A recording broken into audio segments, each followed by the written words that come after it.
What's up, everybody? Happy Friday. Hope you guys are doing great. So, I'm going to make this a little bit quick tonight because I forgot my daughter has a dance tonight, and it's her first dance. So, I'm going to make this quick, but I think this is super important topic. Talking to customers like they're humans, right? Better yet, talk to everybody like they're humans. But when you're talking about in business, when you're talking about dealing with individuals, when you're talking about dealing with other business owners, other employees, even, you have to, well, you don't have to do anything, but what you want to do is you want to pay attention to the language that you use. And I don't mean like cursing. You can pay attention to that if you want. What I'm really talking about here is, for example, like industry jargon, right? If you're, let's just say you're a plumber, right? And you go into a house, and I'll just tell you a quick story. This is a real story. I went, I work with plumbers all over the world, and I train their technicians, right? How to communicate better with their customers. So I went on a ride along with a guy one day, and we were at a house, and he was pitching. Well, not pitching, but he was.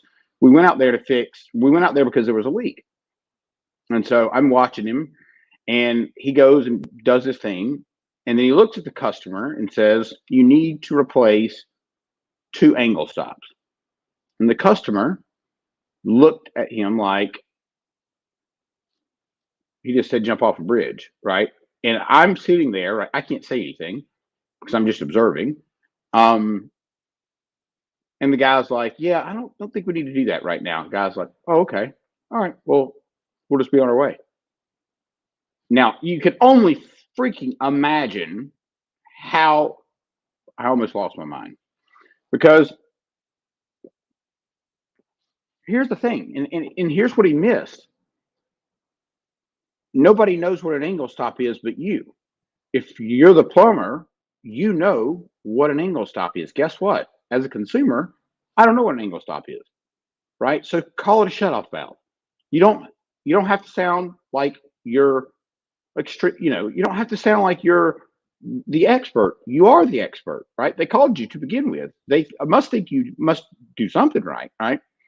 You don't have to sound like you're so super educated when you get in there because what happens is we use industry jargon and we lose the person that we're talking to. And you've really got to pay attention to that because, I mean, guess what? That's the person that's going to pay you. So you've got to learn how to speak, how to speak people's language. You've got to learn how to listen. You've got to use tonality. What that means is your voice inflection. You can hear me go slower or you can hear me go really fast, right? And so if you're speaking to someone and you're trying to be human, right, and you're struggling with that, which I suppose that is possible. I mean, we've all been nervous, right? We've all been in a situation where we got tongue tied. And look, it's happened to me. It's happened to you. It's happened to everybody. And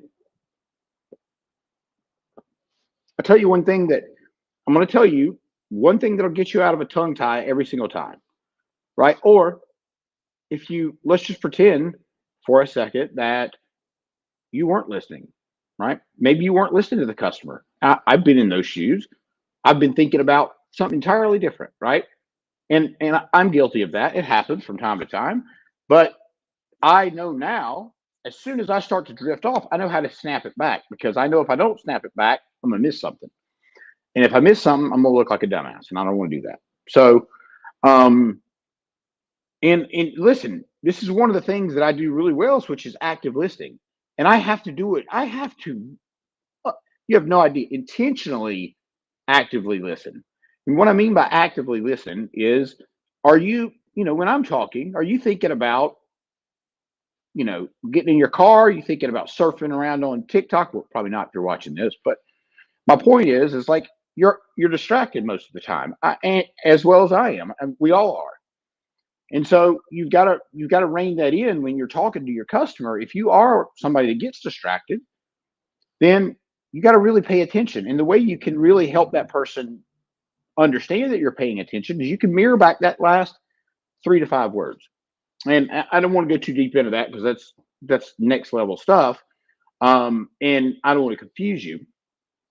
But here's the other thing that I want you to think about when you're let's just use the plumbing example since I'm more familiar with the plumbing industry than any of the other trades. Um, if you have clear expectations, right? If you set expectations and they're clear, let me explain what I mean by that. And this is again, we're just talking about communication today. That's it, right? In talking to people like like a human being. Now, let me ask you something. Do you like surprises? I mean, and you might think, well, Corey, yeah, I love like a birthday surprise. No, everybody likes a surprise like that, of course. But do you like not good surprises? Or do you like surprises like people scaring you? Right? You don't. So your customer doesn't like surprises either. And so if you're waiting till the end to pop that money question, you should have prepared for that at the beginning of the call. You should have set an expectation of what potentially it was going to cost or whatever how you do it. And depending on what industry you're in, that'll change, right? And so, but if you go out for a hot water heater and you feel like they are better off with a tankless, then you need to be able to transition from that hot water heater to the tankless. And the way you can do that is you've got to build a great relationship with the person. You've got to build rapport. I mean, we all know that word, but you got to treat them like they're your brother-in-law, right? Or unless you don't like your brother-in-law, you get the point. So another thing too that I find super troubling is I find that people don't use visual aids. For example, like, I would, if I was a technician, I would have either an iPad or I would have something where I could say, hey, here's what I'm about to do. Setting expectations, right? Communication, making sure everybody is on the same page because, again, nobody likes surprises. They just don't, especially when it has to do with money or repairs, right? They don't really want you there to begin with if you're a plumber because they don't want to have to fix their plumbing. It's nothing against you, but it's just you're just in an industry that nobody likes to have. Nobody likes to pay a plumber.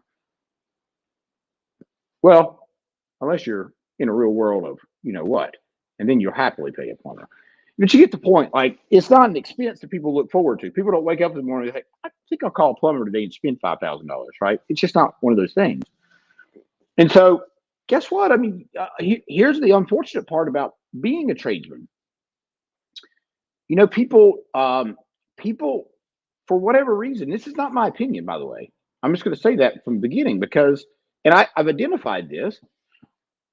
People look down on tradesmen. People look down on salespeople, and that's why I love working with tradespeople because, I understand, because I'm a sales guy, right? I love sales, and I think it's a fantastic industry, but it gets a bad name because of movies or because of whatever, right? You name it.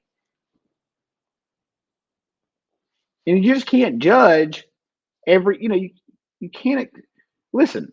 Let me just say this, all right? And I wish I could take credit for this. I really wish I could take credit for this. But if you're a plumber, I'm guessing you might be one of the most important people on the planet because guess what? Everybody has to have a place to poop. And guess what? Probably 98% of the people out there don't know how to fix a toilet. So I'd say you're in pretty good demand. And guess what? If somebody wants to knock a plumber, guess what? You crawl in there and do the stuff these guys do because I don't want to do that. I'll be honest with you. Um, that does not look like a fun job to me. But guess what? Sales probably doesn't look like a fun job to a lot of plumbers either. So, you know, the last thing that I want to hit on here is this. If you go into a customer's house, and let's say it's a husband and wife, and they by chance are both there, and you get to pitch whatever you're pitching.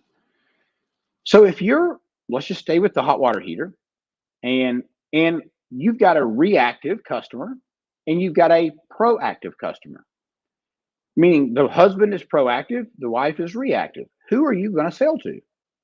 Because and here's why I bring that up because you want to, but it depends on the problem, right? Is it a problem that needs to be? Is it a fire? Is the house is it something that needs to be fixed right this second?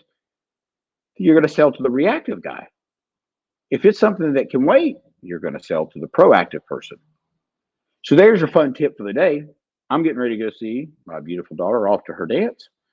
And I hope you got some value out of this today. If you did, I want you to share it with somebody.